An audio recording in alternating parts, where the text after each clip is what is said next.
There we go. We're good. Awesome. Okay. All right, inshallah, we shall start.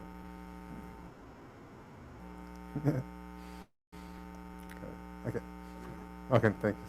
أعوذ بالله من الشيطان الرجيم بسم الله الرحمن الرحيم والصلاة والسلام على رسول الله وعلى آله وصحبه أجمعين اللهم ينفعنا بما علمتنا وعلمنا ما ينفعنا وزدنا علما يا كريم يا رب العالمين اللهم نسألك علما نافعا ورزقا واسعا والشفاء لكل داء آمين يا رب العالمين.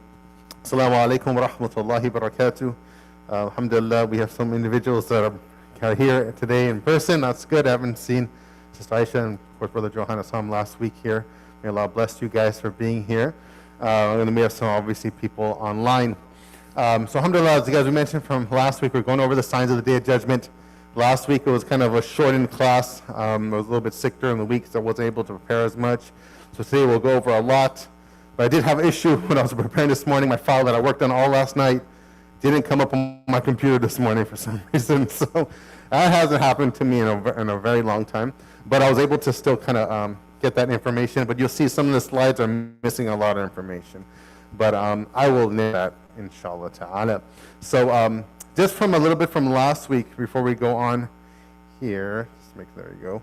Last week we kind of talked about, today we're going to talk about the minor signs of the Day of Judgment. So last week we said that the scholars broke up the signs of the Day of Judgment into two main categories.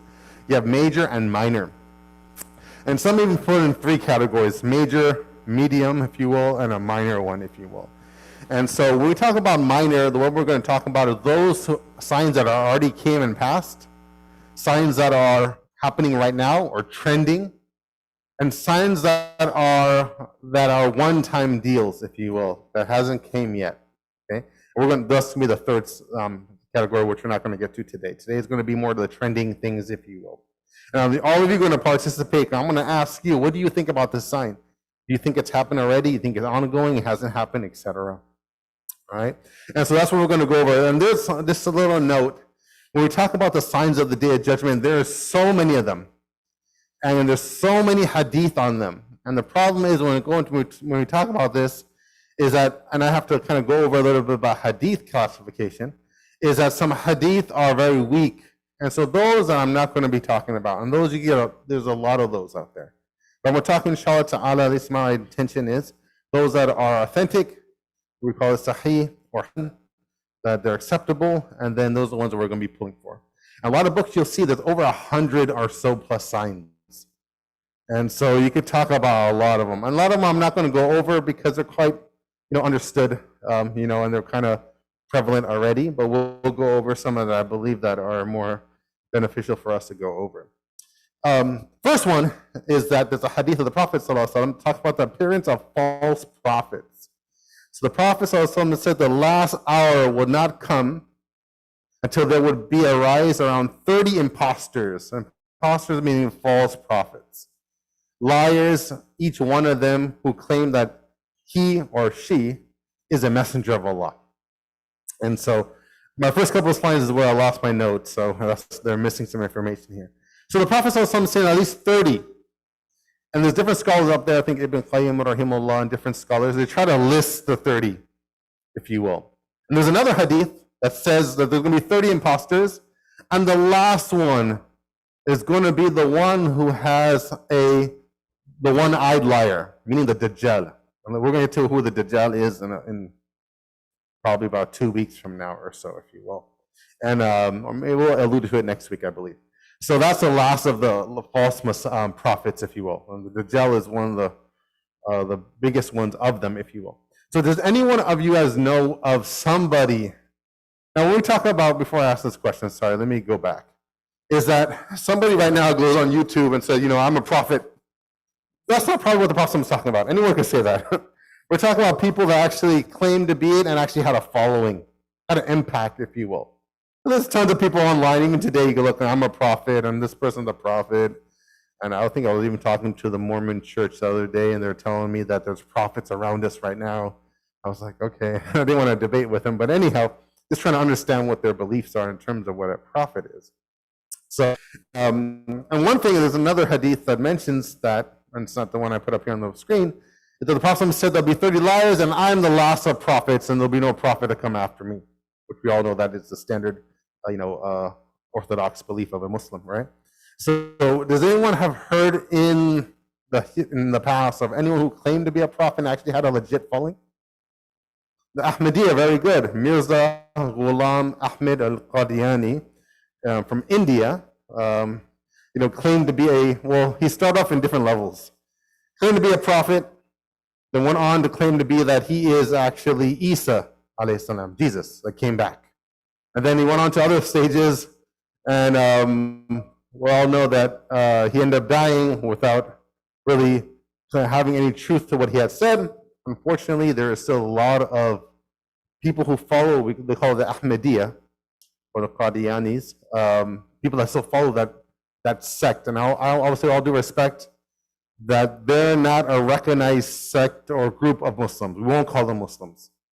If they believe that he is a prophet, then sorry, you're not in the category of being labeled a Muslim.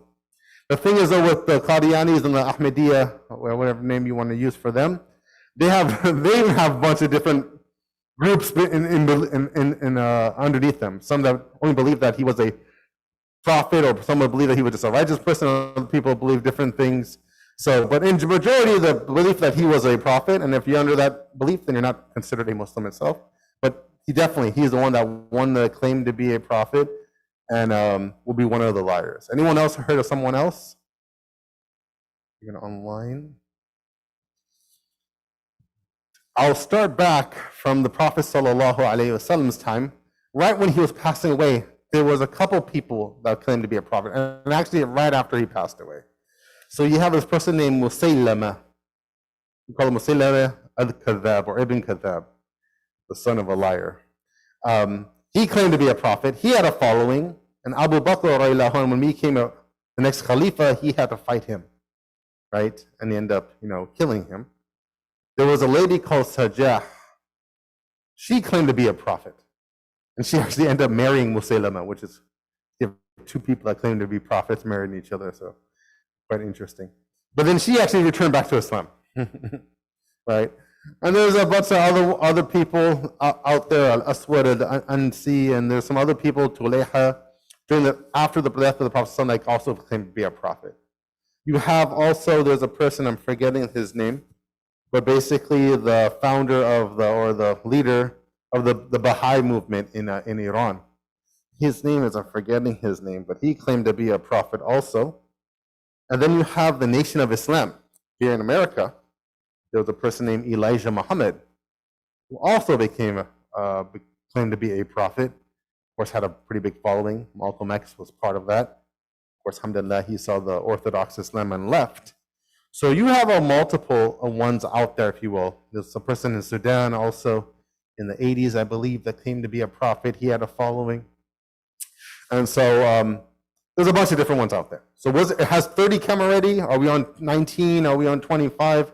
Very hard to say, but there are some scholars that try to list them.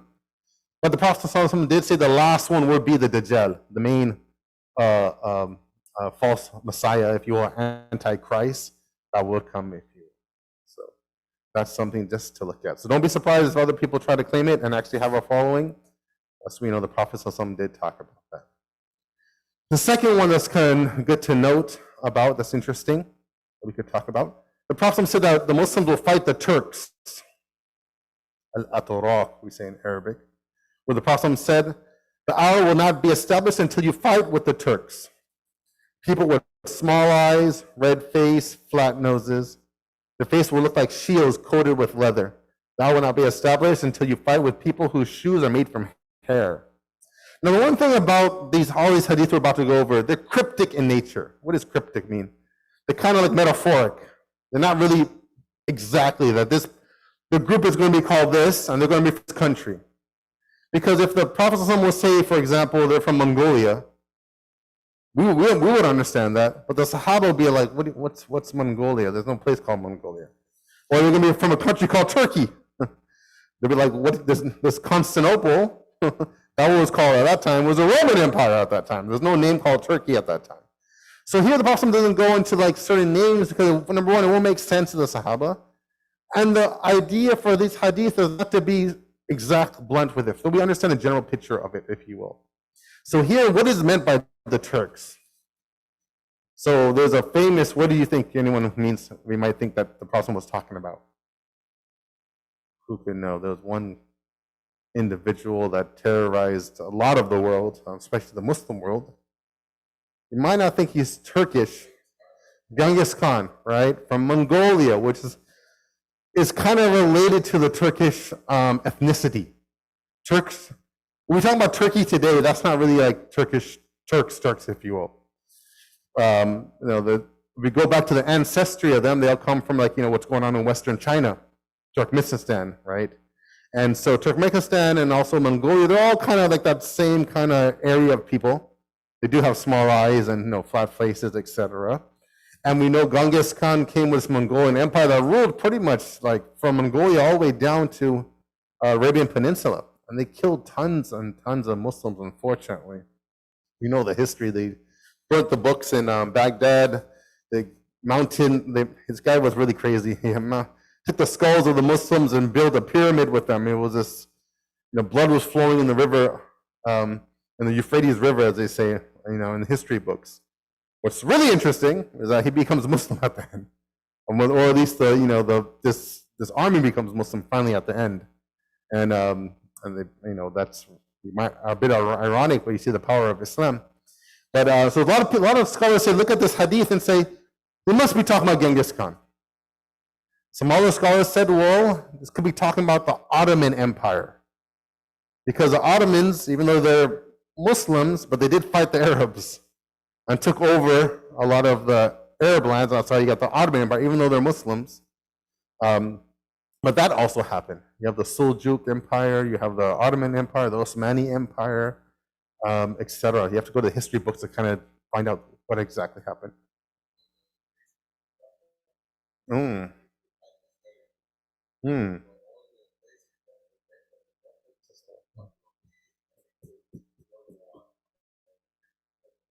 Okay.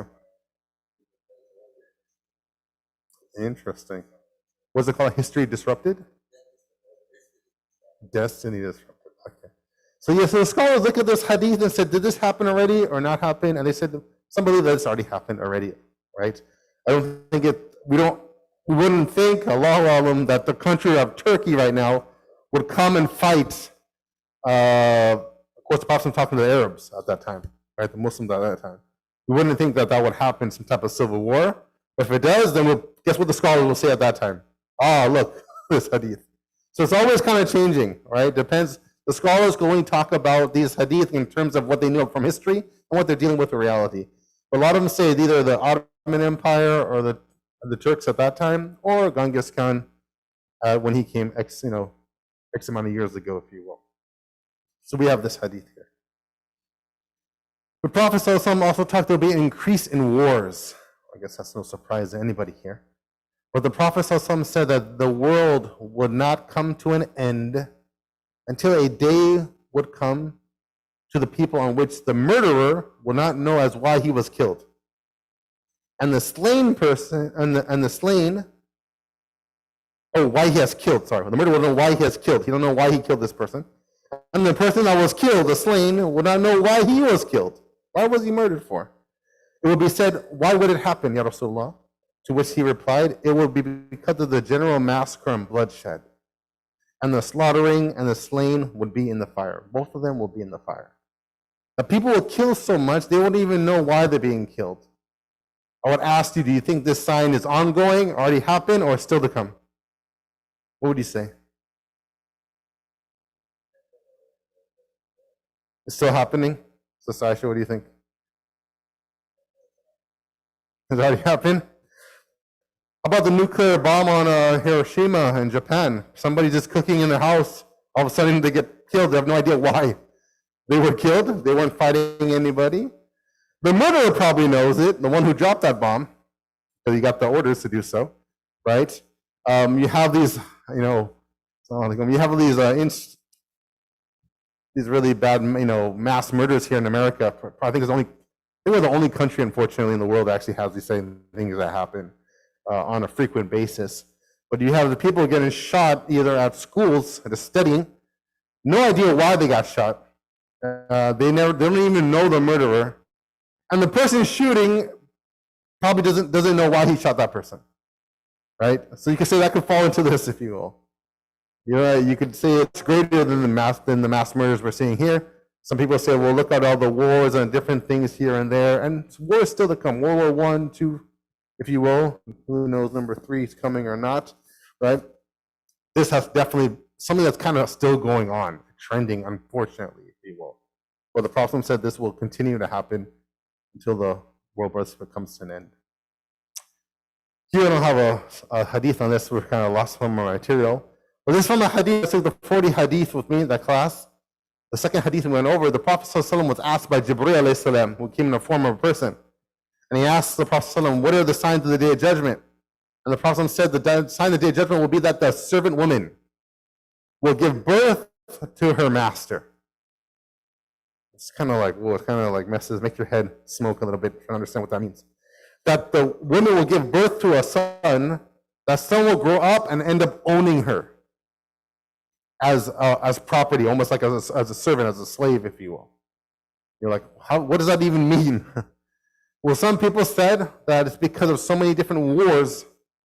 Back in those days, women will get taken, right? And lineage will be all kind of screwed up. Who was actually the mother of this person and that person, etc. And so what happened that a man could end up buying or owning after a war the mother of his own mother and not even know it. Because either kids get separated in wars, etc., and they end up fighting each other. And this might happen. So a lot of people said this happens because of a lot of wars that happen. Maybe it already happened already. Some scholars said, look at this hadith and said that it's actually talking about the disrespect of children to parents. So they took it in that metaphoric way, if you will. That the women will actually have to take orders from their own children. The children will boss them around. You could say that's maybe America in general, unfortunately. Or that happened many times, where sometimes you go to people's houses and you don't know who's the parent or who's running the house or not. You see the mom and dad there, but the children are bossing the parents around. And subhanAllah, it's a flipped upside world. So the scholars kind of talked about this and exactly what that actually means. Another one is that the Prophet said, and like I said, I didn't have the hadith and wasn't able to put it up. The Prophet said that there will be women that will be clothed but appeared undressed. I think we all understand what this means. And this is, I'll ask you, is this happening now? Even more. And I think it's getting worse and worse and worse, right? Is that the women would be dressed, but the body is very much showing, if you will, because of the tightness of the clothes or the being see-through in terms of the material itself, etc. But the Prophet talked about this. And remember, the Prophet was talking to the Arabs and the Sahaba during his time. They're probably scratching their head like, what are you talking about? Even how backwards the society was during the time of the Prophet, there's still a bit of dignity in, women in terms of respect and the way that they would dress, etc. Maybe they weren't wearing hijab and stuff. Non-Muslim women weren't. But still, you have protection of yourself. You'll cover yourself properly, even in that society. And if you really look at hadith like this, even if you go back to maybe some of your generation or if your parents' generation, let's say early 1900s, this would be very far-fetched in society. Do you ever see old movies, Western movies? I'm not promoting you to watch movies, but if pictures, if you will, House on the Prairie or whatever, those Western movies, the women had bonnets on their head, even the American women here in this country, non-Muslims, right? They wear a bonnet on their head. You won't see their hair, right? Or at least you'll see their neck and so forth. And they had long skirts. I was in a hospital in a waiting room walking around. And they had the pictures of all the nurses from all the hospital staff from so many years. I think back in the 60s, all the nurses were in skirts. And they had the little bonnet on the head, etc. That's what they wore. That was like a standard way that women would dress, And so this we're talking about here has only changed. I would argue only changed in the last like 60, 100 years probably, or even last 60 probably years. Before that, people would look at this and say, "What are you talking about?" Like this, women dressing like that, you mean like in their house or outside? No, we're talking about outside. This is how things change really, really quick. And now we're really seeing this. So Sahaba probably scratching their head, what's this hadith about? But we're seeing that this is happening, and like I was saying, I think it's unfortunately becoming worse and worse and worse, unfortunately. But the Prophet talked about that and mentioned that. The Prophet also in the hadith, in the 40 hadith of Imam Nawawi that we covered, one of the things that Jibril asked him were the signs of the Day of Judgment. One way that he answered it, the destitute shepherds, the barefooted shepherds, will be competing in building tall buildings. And another hadith, someone asked about who are these people? He said the Arabs. And if you look at the Saudi family, for example, or these, especially all in the Khalij, the Arab Peninsula, Bahrain and Dubai and Abu Dhabi, 100 years ago, these people were on camels, living in nomadic tents until oil was under their feet, and then things changed rapidly. But they weren't building anything like 100 years ago. Nothing, like two-story houses was amazing at that time, or maybe a two-story hut or something. But now we see the Burj Khalifa, which you guys all know, Dubai, was the tallest building in the world. In Jeddah, they're competing to build currently right now, another tower that's going to be higher than the Burj Khalifa in Dubai. I think you guys have ever been to Mecca recently or seen pictures of it. There's this enormous, uncalled for clock tower that overtowers the Kaaba and everything. It's nice. You can see the time from 5 miles away. You can see what time it is. But I don't know if you need that. But you have this massive clock tower right in front of the Kaaba, which morphs, just makes the Kaaba look so small, and maybe they shouldn't have built it. But anyhow, I understand they need rooms for people to stay, but you have this going on. And all these different countries, and these Arab countries are Riyadh. They also had in Saudi Arabia. They also have a big building they're building. I know Malaysia, they have one of the tallest buildings in Kuala Lumpur. But here, they believe the sign was that they're talking about the Arab Peninsula. So for us here, when we see this hadith, when the Sahaba saw this hadith, they probably have no idea what they're talking about. Are you guys talking about a tent on top of a tent? Is that what they mean by this? But here, we are seeing it in our age that we're nodding our head. We're like, wow, this is what the Prophet actually talked about. This sign is only making sense to us in the last, maybe 60 years or so, if not 40, etc. Right? And who knows if this is going to just keep on increasing. I would assume it will keep on increasing. That one other country is going to do out another country, etc. That they will do this competition, if you will. So this is something the Prophet talked about, and we see it's happening. Whether the world's coming to end pretty soon or not, that's another question. Making alcoholic drinks permissible, or the abundance of alcoholic drinks in society. So the Prophet ﷺ mentioned that people among my nation will drink wine, calling it by another name. Oh, no, that's not wine. It's it's some other type of drink. It's a healthy drink for you. And musical instruments will be played for them, and singing girls will sing to them. Allah will cause the earth to swallow them up and will turn them into monkeys and pigs. It's a very severe hadith here. So the number one, the point I really want to talk to it, even though the monkey and pigs might get your attention. But the point I want to talk about this hadith is the Prophet is talking about that people, the Prophet is talking about Muslims. The people among my nation. Not talking about the non-Muslims. That's what the scary part is. That they will make drinking halal. And I could ask you guys, do you think that is going on in the Muslim countries these days? You could find it in some countries, believe me. Muslim countries, under the table, different things. But is it to extent what's up to this extent here?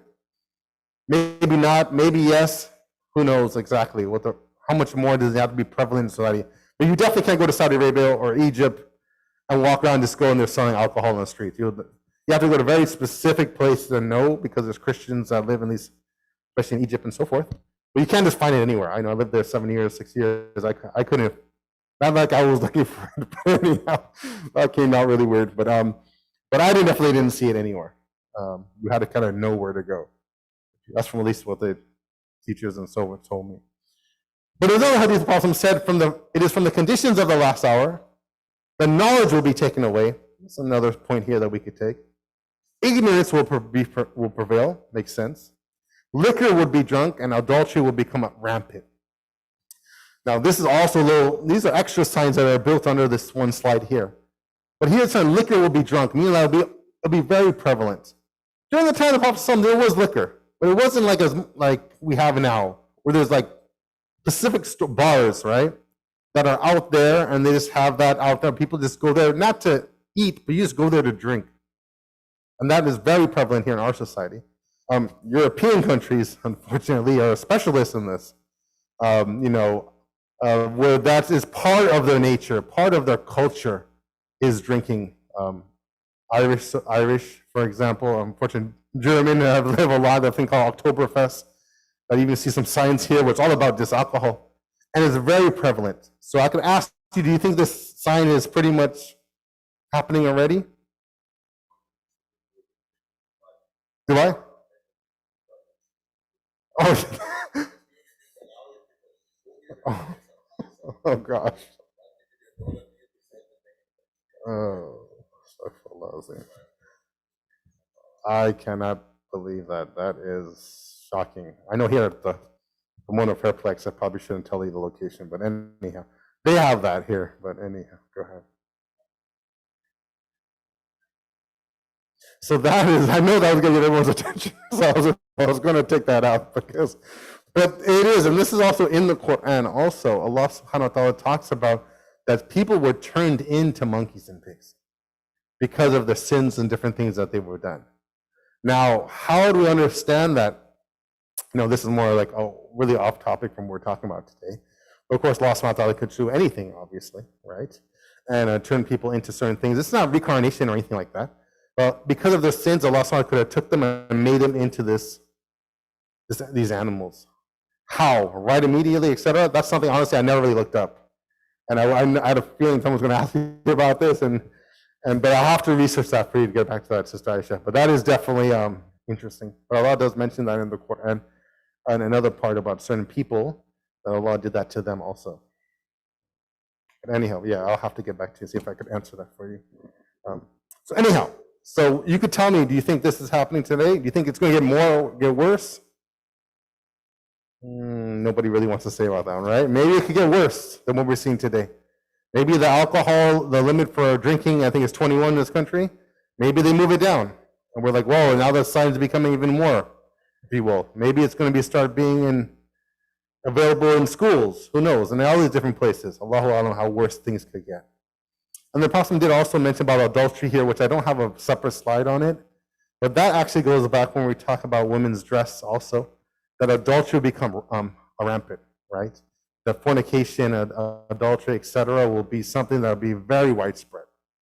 But during the time of the Prophet, that was something that wasn't even, it was known, but it wasn't widespread. And there's a famous thing that if you look, go back to our Sirah class, when people took the oath with the Prophet, one of the things the Prophet said, that of course you only worship Allah. One thing he said, you do not commit fornication. And it was mentioned that some women said, what are you talking about? Who would do that? Even the non-Muslims at that time. Like, why would someone even think about doing something like that, right? But today, this is unfortunately like part of society.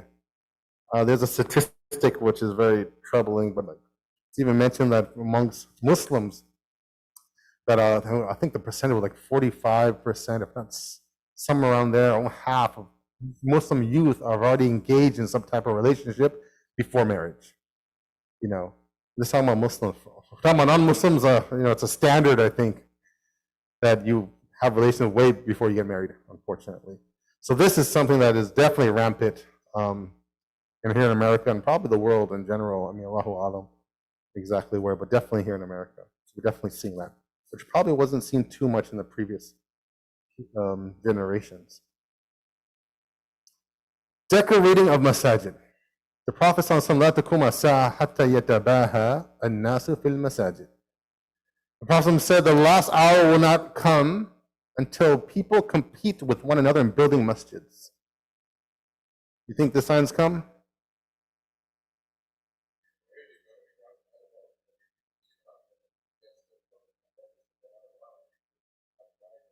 Mm.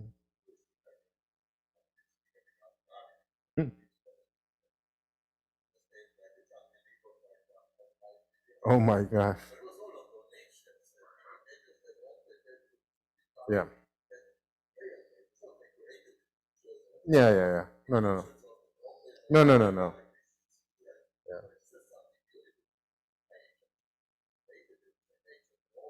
Yeah. Mhm. Mm. Right. Right.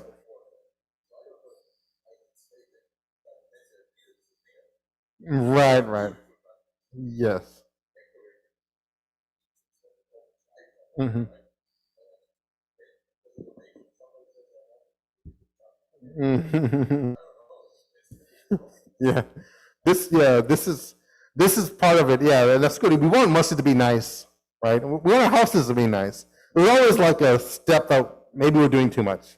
So 1.5 million on a chandelier, we could, I don't know about you guys, but I would think that's a lie. And that's what happened. First, the Prophet trying to say, and there's other hadith that's related to this, is do not be like the Christian and Jews that decorated their places of worship. And that became the default of what the building is about. Not necessarily prayer.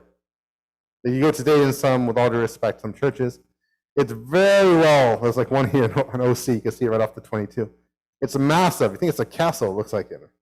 And but you go inside and you might see a grand piano and organs and this and that, and people kind of forget why they're in that building. I'm not saying that building itself, but in general, right?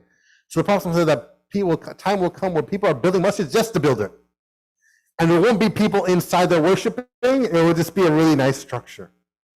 It's almost like the Blue Mosque and other things. From my last understanding, I could be totally wrong.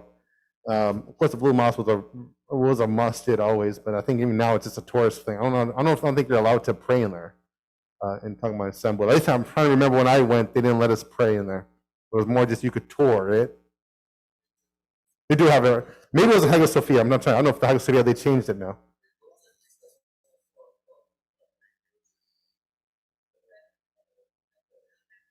Oh yeah, okay. You could pray in both of them, right? Okay, mashallah, right? But sometimes you see these big structures. This might happen in the Gulf countries, where you could be out in the desert and you see this large masjid, but there's no community there. But it's just someone just wanted to build it, just maybe because I'm sure they have good intentions. When I pass away, some people will pray in it. That's not necessarily how well decorated it is. You make it nice. We all could agree, we want it nice. But in terms of gold and nice, beautiful things here and there, the main purpose is for people to pray in this. So the Prophet was talking about the time will come when people start doing this, and you could say that we're almost there. We're there. It could get even worse to extent. But anyhow, remember, a lot of this could be people's zakat money sometimes for the masjid. So people are just using their money, zakat money, should be going for helping people who are poor and needy, or going in for amazing carpet and tile in the bathroom and etc., which you probably don't need. Decorating houses. The Prophet said the final hour will not come until people build houses which are like colored garments. It's just so amazing. Like a garment, has embroidery everywhere. Their house will be like that. So many different colors and different nice features to it that this will be the case. And you might say, well, that's California. That's all our houses to extent. You have to understand, the Prophet was talking to a bunch of Arabs at that time that lives in a very plain. I don't think there was any picture. Probably was just whatever the color of the wood or the leaves were, right? So when the Prophet talked to the Sahaba about this sign, they're probably saying, "What are you talking about? Why would they waste money on making, painting your tree branches like this, if you will? What do you use your money elsewhere?" For us, we're like, well, granite tops and nice tile, right, Victor? Is what people want, right? That's what people will pay a lot of money for. And then what happened? People will spend so much in these type of things, and that ends up. And I think I don't want to say we're all guilty, but say that's very much a very SoCal, maybe American trend, if you will. Is to, of course, everyone lives in a nice place, and people don't like this conversation, I know, but there's always like an overdoing of it. Okay? You don't need to tile something out if there's no reason for it that it's broken or etc. Right? But of course, you want to look good. You spend a lot of time in your house. But anyhow, we'll take the hadith. And definitely it wasn't going on during the time of the Prophet ﷺ. So when they, later on, we see that this is becoming more rampant. People have mansions and all these different things and decorating so much and spend so much money on it. We could just say that this is definitely happening, not going to continue happening. Obesity shall be widespread. Now, I know you don't like this slide either. I know that. I mean, I don't, that's why I wear a thobe, so you can't tell where the belly starts or where it ends. You know, that's why it's that's why you wear these clothes. But anyhow, so the Prophet ﷺ talked about, and this is a hadith, has a lot of things in it, right? But the Prophet said, the best of my people is a generation which I have been sent, the Sahaba. This is a different topic, I know. I wanted to put the whole hadith there so you guys understand the whole thing. Then immediately the ones after that, call that the Tabi'een. And immediately the ones that come after that, call it Tabi'een, 3 generations. Allah knows best whether he mentioned the third or not. The narrator is saying we didn't know if he mentioned the third or not. After them, there will be people. So the Prophet predicted. He's not saying this is a sign of the Day of Judgment, but the scholars put these hadith in the list of the Day of Judgment, signs of the Day of Judgment. We can say that this is happening later on. Also, that there will be people who will be giving testimony without being asked. You didn't even see this crime. What are you saying you're testifying for? That this person is innocent. That's a whole other sign. They will make vows which they do not fulfill. You all say that's probably been going on for a very long time. They'll be treacherous, and not be trusted. You see that's been going on. But the last one is one I want you to focus on. Among whom fatness will appear. Obesity will appear. Now, all of us here, we're Americans. We're like, that's part of the culture. You have a buffet. You know, we have a buffet where you can eat all you want. I remember I was trying to explain to my teacher in Egypt what a buffet was. He said, you could go back how many times you want. I said, yeah. He said, why would they do that for? I said, well, I don't know. That's normal. You just go, you pay a buffet. You can stay there for multiple hours. I think they'll probably kick you out after maybe 3 hours or 4 hours. Yeah, or Korean barbecue, right? Everyone likes this Korean barbecue stuff.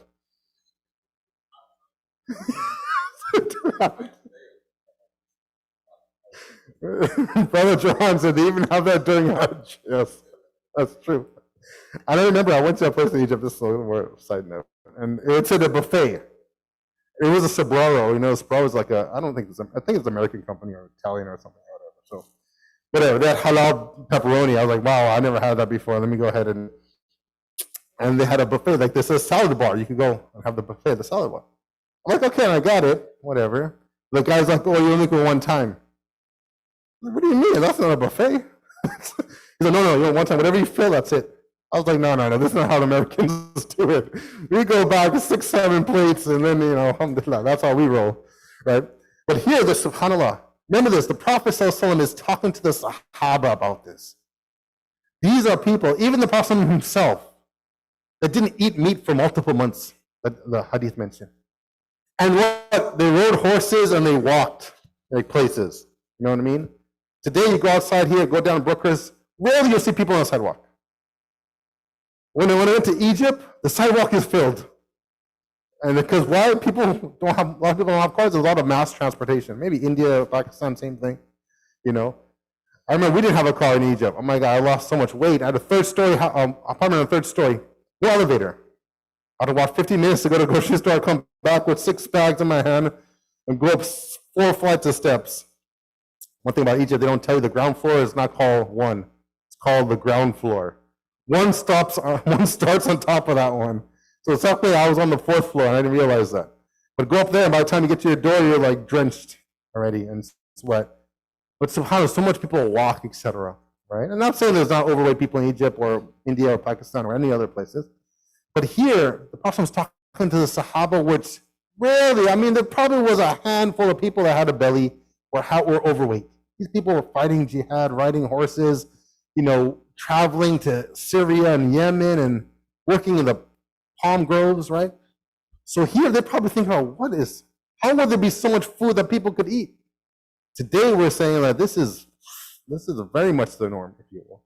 So for the Prophet to predict that during his time would be pretty amazing for the Sahaba to sit there and like, are you sure? For us, we're saying, oh, this has been going on for a long time, if you will. It was very interesting. I want to put that because that was something that, you know, that his generation will not really understand, even the generation after that. Only kings would have this much food to eat, if you will.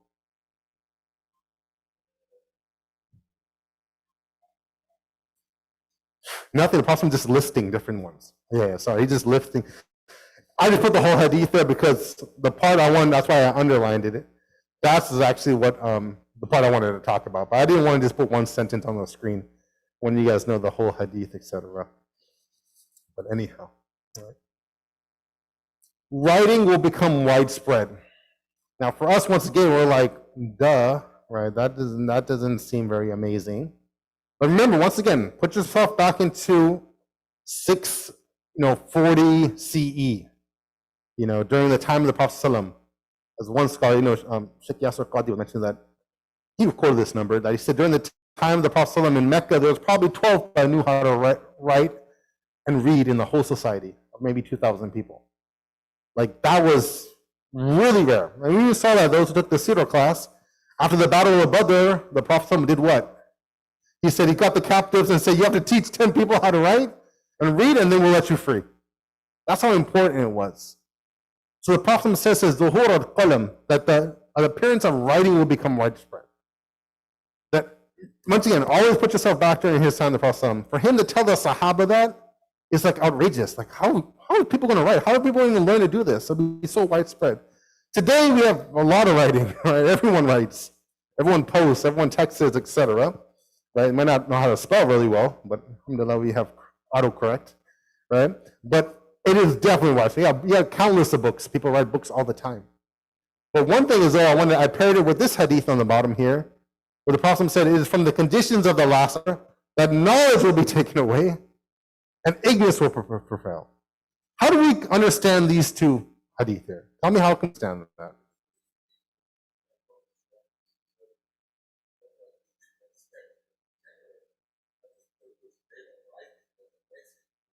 Mm-hmm. Yep. Yep. Mm-hmm.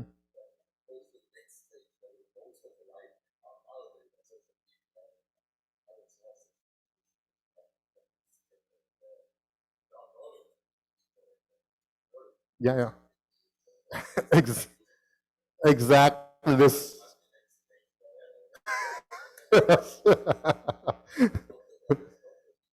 Yeah. Yeah. That's true. You see, so you have so much writing. A lot of it could be just nonsense. And also, when you have so much information thrown at you, like when you pick up your phone and look at your messages, you don't even know where to start, or your Facebook feed, or etc. You have so many people reposting things that end up people actually become dumber, actually, because they don't know what's right, and anyone could post anything. You can write right now, I think, this is haram and this is halal. I mean, hopefully people don't do that, but we all know people do stuff like this. Or like the vaccination will, it will cause this happen to you. Or put your money in this stock. You know what? Watch, it's going to blow up and it's going to be great for you. And people would believe it. People would do it. They think if you have enough influence, if you will. That's why you have YouTubers, you have influencers. Who are these people? Some people behind the computer in the bedroom, and people are believing them. They think they're the best cook or they're the best whatever, and that's where they're influencing people, right? So here, yes, so knowledge will be taken away, and of course, ignorance will prevail. A lot of scholars looked at this hadith and they said what it also means is that scholars, Islamic knowledge will be taken away, and of course, that will mean that ignorance will prevail. People won't know where to go for answers for the religion. And I'll ask you, do you think we're at that time where scholars have been taken away and ignorance is prevailing? What do you think, Victor? Not yet? So Aisha, you think we're there? I think it's very hard sometimes to find scholars. I mean, if you want to get an answer, a lot of our masajid here in Southern California don't even have an imam, proper imam or proper someone's religious authority to give them direction, if you will. Sure. Go ahead. I think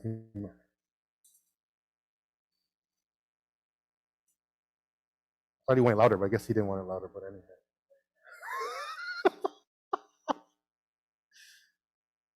Okay, alhamdulillah. right? So here we have this also, how we understand this. And like that, during the time of the Prophet ﷺ, this was something that was amazing. The writing will continue. Next hadith that we have, next minor sign that we have. Oh, well, there was a comment here.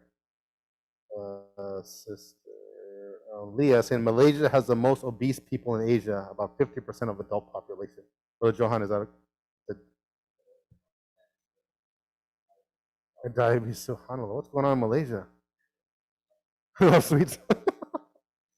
I think most, I mean, Desi culture like sweets too. I don't know. Well, Desis have a lot of diabetes, that's true. Oh, yeah, your chai and everything. Yeah. So I don't know. Yeah, it's definitely a Muslim country. So it's a majority populated country, I should say.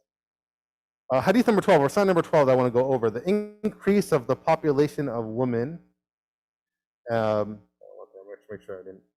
There you go. So the Prophet said men will decrease in number. Signs of the Day of Judgment, a sign of the end of the world. While women will increase so much that 50 women will only be one man to look after them. Doesn't mean that it's a husband of, he has 50 wives. That's not what I was talking about it. The one man of that family will have to look after daughters, wife, an aunt, nieces, etc. Right? Who knows? It could be, the neighborhood, people in the neighborhood, etc. That those one man have to look over this much amount of women to take care of them, protect them, provide for them, if you will. I would ask you, you think we're there yet? Probably not. I don't think this is happening yet, right? Not at all. If you look at the population of men and women right now in the world, in the United States, I believe it's very close to 49, 48, whatever, point something. Almost a balance. I think there's a little bit more women than there is men in the United States. So what is this talking about? How is this going to be possible? I want to know how this will be possible.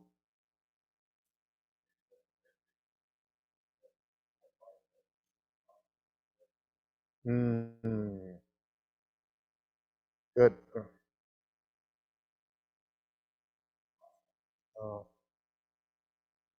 Yep.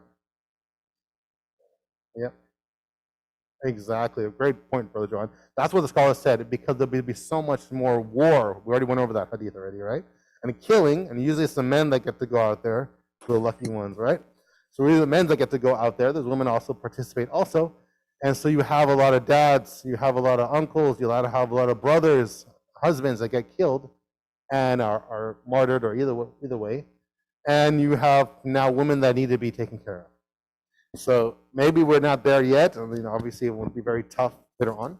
Later on, we're going to see, we talk about a couple of weeks from now or down the road, talk about a thing called the Malhama in Arabic, which is kind of like Armageddon, the big war that's going to happen, where the Prophet said that out of every 1,000 people that participate, 999 will die, because that war will be so massive. That, and I would assume the majority of that will be probably men, if you will. If that's the case, there'll be a lot of women that need to be taken care of and protected, and women can protect themselves, don't get me wrong.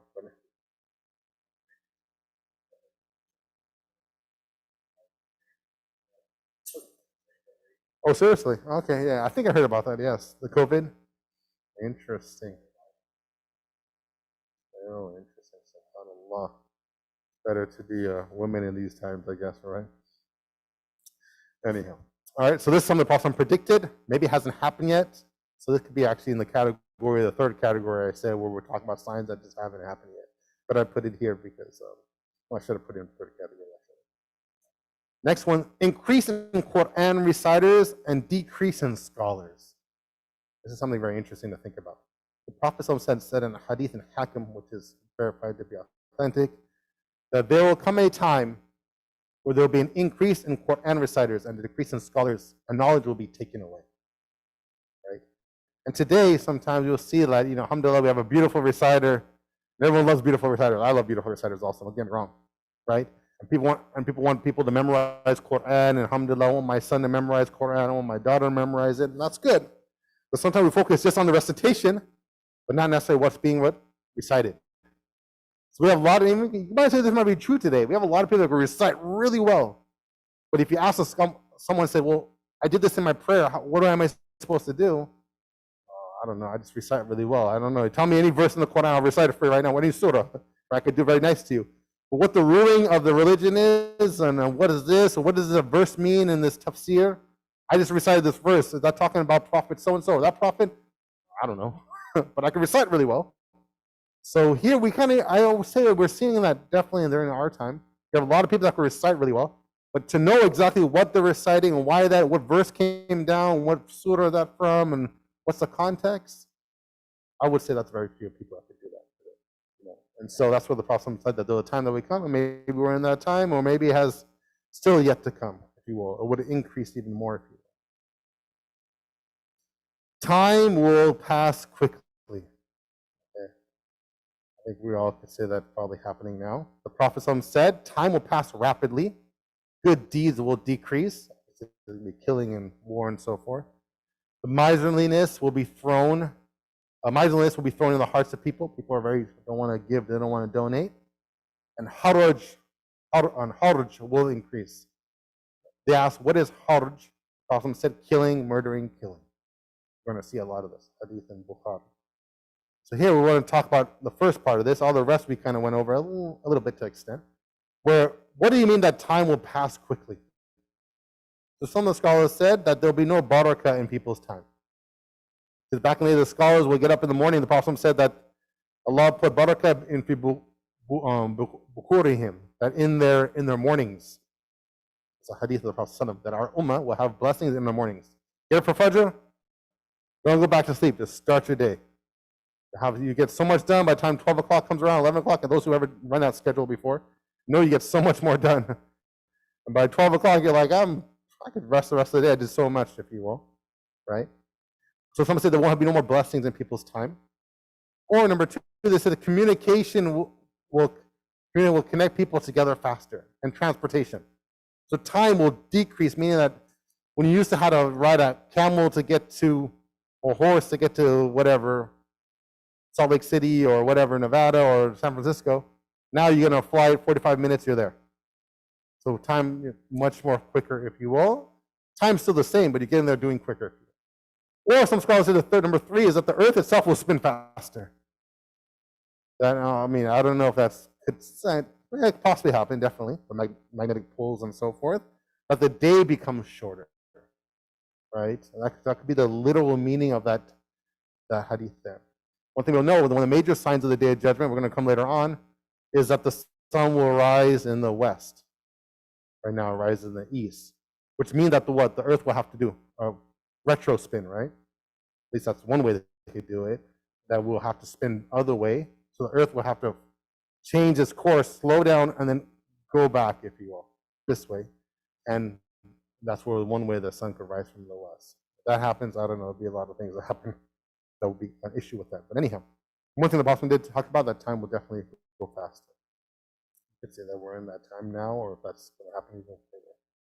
I think that's what I had for today. I don't know, I'm finished 10 minutes early. There's a lot of other ones out there. Like I mentioned, we talk about miserliness in this, if you will. People will be more miserly, if you will, and so forth. We talked about adultery. We talked about other things. But those things out there, I think we're saying it's very common in society. You say people are always miser. They were always, stingy, since I don't know, a very long time. But maybe that would increase, etc. But this is a lot, like I said, some of the signs that I wanted to cover. Like I mentioned, some of the lists go on to like 100 different signs. Some of them, like I said, are very common in society. So these are the ones I wanted to highlight. So what we'll do, inshallah ta'ala, next week, we'll talk about some of the signs that have not happened already, that still haven't happened, that the Prophet talked about is a minor sign, but still hasn't occurred yet. Okay? And one of those big signs, and we'll probably start it next week, is the appearance of Imam Mahdi, or the guided leader of the Muslims, that will resurge the Muslims back up to a way of dignity and power and supremacy, and defend against a lot of the oppression that they're going through. And there's a lot of hadith and a lot of sayings about who the Imam Mahdi is, and that will lead into the major signs. And the first major sign we'll go over, which we probably will go over from 2 weeks from now, and that will be the Dajjal, the Antichrist. And when he comes, and the Mahdi and the Antichrist will be facing each other, and we'll talk about what's going to happen there. So some of these are some of the minor signs I wanted to go over. I don't know if anyone had any questions from any of these ones we went over. I wanted to expand on. I know Sister actually asked that question about the monkeys and pigs. I'll have to go over that. But in terms of any of the information else that we went over, inshallah ta'ala, we will continue on to the ones that have not happened yet next Sunday, inshallah ta'ala. Questions or comments? I was thinking 4, but it's probably gonna be 6 sessions. It's a lot shorter than other ones because you'll see. I don't know. I always say it, and it always increases. I said 4, I think last week. So I'm thinking about 6 now, inshallah ta'ala. And then my plan is to move on after this, is going into what happens to when we die and the life in the grave, and then continue on to the day of judgment, and then continue on to description of Jannah and Jahannam, and kind of give you like the whole hereafter type of flavor, if you want, go over all these different aspects. All right. Any other questions or comments? Anyone? No? Definitely, that is one of the major signs of Isa alayhi salam, Jesus, peace be upon him, coming back. We'll talk about what the hadith about him and what he's going to do. And also, we will do a comparison with what the Christians believe. I'm not a scholar in Christianity, but at least what they have wrote and what they have said. They have this thing called the rapture, and their belief of, and then what they believe by that, and what's going to happen, and then what we have. And some of them are very similar, honestly. But the main parts is where the difference is. They have a whole nother reason why he's coming back. We have a whole nother reason. But some of the similarities are there of actually what he's going to be going to do, etc. So we'll talk about that. Yeah, after these 6 sessions, and then inshallah we'll go over that. Yeah, life in the grave and stuff. All right. If there's no, go ahead. I don't know. Is it? Okay. I don't know if the last week one was, but okay. So yeah, you can see the one from last week. Last week was a short one. But anyhow. I think so, yeah. Okay, yeah. So it says recorded, so they'll do that. Alrighty. So if anything else, we'll make dua. We ask Allah subhanahu wa ta'ala, Ya Rahman Ya Rahim, to forgive us for our wrongdoings. Allah subhanahu wa ta'ala, we ask you to protect us from some of the signs of the day of judgment, Ya Rahman Ya Rahim, to keep our faith strong, Ya Rahman Ya Rahim. Allah subhanahu wa ta'ala, we ask you to bless our brothers and sisters throughout the world that are suffering or under oppression. Give them victory and protect them, Ya Rahman Ya Rahim. Subhana rabbika rabbil izzati amma yasifun. Wassalamu ala al-mursaleen. Alhamdulillahi rabbil alamin. Barakallahu feekum. May Allah bless you guys. We'll see you guys next Sunday. Assalamu alaikum wa rahmatullahi wa barakatuh. I don't think I see any questions online, so I think we're good.